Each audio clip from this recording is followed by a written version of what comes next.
Viral, tukang parkir dikasih Rp5.000 malah minta Rp10.000, akhirnya menyesal kena tangkap. Sebuah video viral dua orang tukang parkir di sebuah pasar buah di kawasan Kota Palembang memaksa seorang pengemudi perempuan meminta bayaran parkir sebesar Rp10.000, padahal sebelumnya dikasih Rp5.000 tetapi ditolak. Terlihat pengemudi perempuan tersebut mengatakan akan memviralkan kelakuan tukang parkir tersebut. Tukang parkir itu pun merasa tidak takut dengan perkataan wanita tersebut.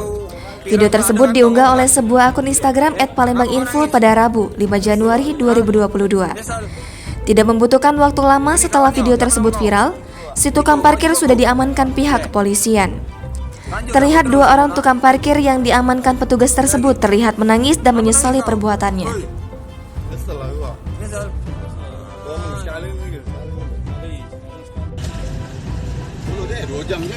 Viral ke kau? Kajulah, pungli ini.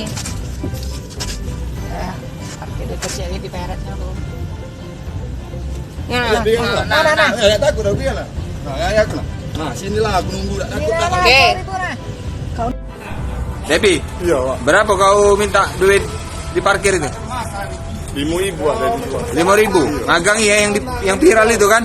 Tadi. Uji kau viral kelado kan kau ngomong kan? Iya. Ngapa kau nangis? Kesel aku. Hah? Nyesal? Ini kawannya, siapa nama kau? Diko, kau juga kau? Iya. Lanjut dah, terus apa nak? Itu. Jangan lagi. Ada lagi. Ngapa nangis kau? Hoi, Kesel aku, Pak. nyesal. Ngomong sekali lagi. Jangan lupa subscribe, share, komen, dan like ya.